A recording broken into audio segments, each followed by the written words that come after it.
عرب میں جو بھی اخلاقی اب معاملہ ہو چکا تھا اس وقت جب کہ حضور کی بعثت ہوئی ہے، اس کا نقشہ اب آ رہا ہے سورۃ الماعون میں. یعنی یہ کہ ایسا نہیں تھا کہ سرے سے ان کے ہاں کوئی ویلیوز رہی نہ ہوں، لیکن یہ کہ تلپٹ ہو جاتی ہیں ویلیوز، اور یہ کہ کچھ چیزیں ہوتی ہیں کہ جن کی حقیقت نہیں رہتی، صرف ان کی رسم رہ جاتی ہے. جیسے آج ہمارا حال ہے، رہ گئی رسم اذاں روح بلالی نہ رہی، فلسفہ رہ گیا تلقین غزالی نہ رہی. تو ان کے ہاں بھی یہ آ چکا تھا کہ اب وہ چونکہ جزا و سزا کے تصور سے محروم ہو چکے تھے، لہذا ارأیت الذی یکذب بالدین، کیا تم نے دیکھا اس شخص کو جو جزا و سزا کا انکاری ہے؟ کوئی جزا سزا نہیں، کوئی باعث بعد الموت نہیں. ان ہی الا حیاتنا دنیا نموت و نحیا وما یہلکنا الا الدار. اس دنیا کی زندگی کے سوا کوئی زندگی نہیں، ہم خود مرتے ہیں خود جیتے ہیں، اور ہلاک کرنے والی شے گردش افلاک کے سوا اور کوئی نہیں، ہم کوئی خدا کو نہیں مانتے. ایسے لوگ بھی تھے ان میں. ظاہر بات ہے کہ اس شخص کا کردار کیسا ہو جائے گا جو جزا و سزا کا منکر ہے. وہ تو یہی ہوگا بابر بیش کوش کہ عالم دوبارہ نہیں اس طرح. جب کوئی اور زندگی دوبارہ ہے ہی نہیں، یہی زندگی ہے، کھاؤ پیو عیش کرو، جہاں ہاتھ پڑ سکتا ہو ڈالو، جو چیز حاصل کر سکتے ہو کر لو. کیوں جھجک رہے ہو کہ یہ برا ہے اور یہ اچھا ہے اور یہ جائز ہے اور یہ ناجائز ہے؟ پھر تو طریقہ یہی ہوگا. تو وہ کردار کیا بنتا ہے اگر جزا و سزا کا انکاری ہوگا انسان، تو کردار کیا بنے گا؟ فَذَلِكَ الَّذِي يَدُعُّ الْيَتِيمَ، وہی ہے کہ جو یتیم کو دھکے دیتا ہے. کیوں کھلائے یتیم کو؟ کون سا فائدہ ہے اسے اس سے؟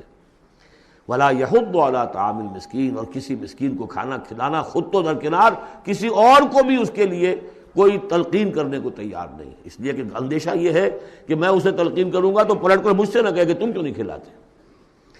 فَوَيْلٌ لِّلْمُصَلِّينَ، ان کے ہاں نماز تو ہے، نماز کا حلیہ انہوں نے بگاڑ دیا ہے. وہ سورہ انفال میں ہم پڑھ چکے ہیں، سیٹیاں بجاتے تھے، تالیاں بجاتے تھے، لیکن وہ نماز سمجھتے تھے اسے.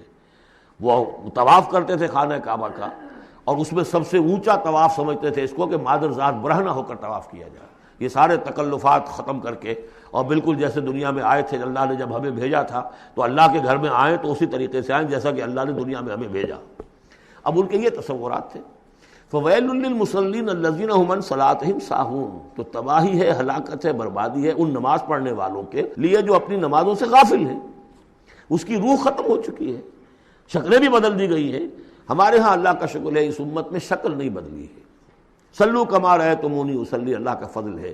اس طرح کی بدعات وہاں ہمارے ہاں نہیں ہے. لیکن یہ ہے کہ روح جو ہے، روح نماز، حضور قلب. آدمی نماز پڑھ رہا ہو تو احساس ہو کہ میں کس کے سامنے کھڑا ہوں، اور پھر جو کہہ رہا ہو اس کو سمجھ رہا ہو، اور خلوص و اخلاص سے کہہ رہا ہو ایاک نعبد و ایاک نستعین، پھر اس پر عمل کرتا ہو. وہ کہاں کتنے ہیں؟ ایک رسم ہے، رہ گئی رسم اذاں روح بلالی نہ رہی، فلسفہ رہ گیا تلقین غزالی نہ رہی. نماز و روزہ و قربانی و حج یہ سب باقی ہیں، تو باقی نہیں. الذین هم عن صلاتهم ساہون الذین هم یراؤون، اور اگر کوئی نیکی کا کام کرتے ہیں تو دکھاوے کے لیے، تاکہ اس سے کچھ شہرت ملے، بڑا بہت سخی آدمی ہے. وَيَمْنَعُونَ الْمَاعُونَ، لیکن ان کی شخصیت کے اندر پستی کا عالم یہاں تک آ گیا ہے کہ عام استعمال کی چیزیں بھی مانگے تانگے نہیں دیتے. عرب میں بھی رواج تھا بھئی کہیں سے کسی کے چولہے میں سے کوئی انگاری لے آؤ تاکہ ہم آگ روشن کر لیں. نمک ہے کسی سے مطلوب ہے تو اس کا کوئی جھجک نہیں ہوتی تھی، نمک دے دیا جاتا تھا. لیکن وہ لوگ ان چیزوں میں بھی آ کر شقی ہو جاتا ہے. بارک اللہ لی ولکم فی القرآن العظیم ونفعنی وإیاکم بالآیات والذکر الحکیم.